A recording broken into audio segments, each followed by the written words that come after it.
हे गाईज, आज मी तुम्हाला घेऊन जाते स्टायलिश फॅशन अनलिमिटेडमध्ये, जिथे तुम्हाला मिळतील सर्व प्रकारचे वुमेन वेअर आणि किड्स वेअर. वुमेन वेअरमध्ये तुम्हाला दोन्ही प्रकारचे इंडियन आणि वेस्टर्नमध्ये ट्रेंडिंग पॅटर्न्स अवेलेबल आहेत.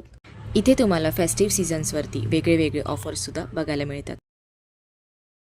चला तर तुम्हाला नेते मी स्टायलिश शॉपच्या आतमध्ये. तर तुम्ही पाहू शकतात इथे ट्रेंडिंग टी शर्ट्स किड्स वेअरमध्ये आणि जीन्समध्ये सर्व काही अवेलेबल आहे. तुम्हाला इकडे office wear kurti, cotton summer kurtis, trending kurtis, V neck kurti, A line kurti असे सर्व प्रकारचे कुर्ती, ते पण चांगल्या क्वालिटीमध्ये आणि ते सुद्धा अफोर्डेबल प्राइजेसमध्ये मिळून जातात. चेंजिंग रूम असल्यामुळे तुम्ही तुमचे इकडे आवडते क्लोथ्स इकडे ट्रायल रूममध्ये सुद्धा ट्राय करू शकतात. त्यानंतर तुम्ही पाहू शकतात इकडे किती फ्रेश कलरमध्ये समर कुर्तीज, ऑफिस वेअर कुर्तीज आणि डेली वेअर कुर्तीज अवेलेबल आहेत. ते पण वेगळ्या वेगळ्या पॅटर्न्समध्ये आणि डिझाईनमध्ये, तेही सुद्धा चांगले